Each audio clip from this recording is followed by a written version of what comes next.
ఈ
సమయంలో డాక్టర్ ప్రవీణ్ ప్రగడాల గారి యొక్క ఆకస్మిక మృతి దాన్ని పురస్కరించుకొని ఈరోజు క్రైస్తవ సహోదరులందరూ మరి ఇక్కడ సమావేశం కావడానికి ఇదొక కారణమైంది.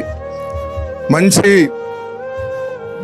వాల్యూ కలిగినటువంటి జీవితాన్ని జీవిస్తున్నటువంటి ప్రవీణ్ పగడాల ఒక మంచి అభిషక్తులు, మంచి దైవ సేవకులు. వారు సామాజిక కార్యక్రమాలు ఎన్నో చేస్తూ ఉన్నారు. అనేక మంది అనాథలను చేరదీసి అలాగే చాలా సామాజిక కార్యక్రమాలు చేస్తున్నటువంటి ఒక గొప్ప దైవజనులు. కానీ వారిని మీడియాలో వారిచ్చినటువంటి కొన్ని ప్రసంగాలను పురస్కరించుకొని, కొన్ని డిబేట్లను పురస్కరించుకొని కొంతమంది క్రైస్తవ్యం అంటే గిట్టని వారు ఆయనను చంపాలని, ఆయన తల తీసుకొని రావాలని, ఆయనను ఏ విధంగానైనా చంపేస్తామని చెప్పేసి సోషల్ మీడియాలో పోస్టులు పెట్టిన సందర్భాలు ఎన్నో ఉన్నాయి. అయితే ఆయనది ఇప్పుడు ఆకస్మిక మృతి, యాక్సిడెంట్ అంటున్నారు. కానీ అక్కడ డెడ్ బాడీ ఉన్న కాడ చూస్తే కేవలం అది హత్య చేసినట్టుగానే అక్కడ 100% రుజువు అవుతుంది. ప్రవీణ్ ప్రగడాల అన్నగారిని ప్లాన్ ప్రకారం హత్య చేసి చంపారని అది మేము విశ్వసిస్తూ ఉన్నాం. 100% ఇదే జరిగింది. క్రైస్తవ సేవకులను చంపడమే పరమావిధిగా పెట్టుకున్నటువంటి కొంతమంది సమూహులు ఈ పని కట్టుకొని క్రైస్తవులను, సేవకులను చంపేస్తామని బెదిరిస్తూ, వార్నింగ్ ఇస్తూ చంపేస్తూ ఉన్నారు. కనుక ప్రభుత్వాలు గుర్తించాలి, సామాజిక కర్తలు గుర్తించాలి, ప్రజా సంఘాలు గుర్తించి క్రైస్తవులపై జరుగుతున్న దాడులను ఆపాలని మేము కోరుతున్నాము. డిమాండ్ కూడా మేము చేస్తూ ఉన్నాము.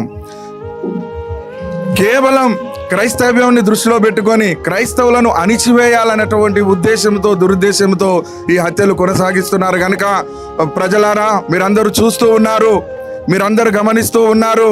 మీరందరూ ముక్త కంఠంతో, ఏక కంఠంతో, ఐక్యతతో మనమందరము ఒక తాటిపై ఉంటూ ఇలాంటి వాటిని ఎదుర్కోవడానికి మనం సిద్ధంగా ఉండాలని మేము పిలుపునిస్తూ ఉన్నాము. అలాగే ఆయనకు సంతాపం తెలియజేయడానికి, శ్రద్ధాంజలి ఘటించడానికి ఈ సమయాన్ని మేము తీసుకుంటూ ఉన్నాము.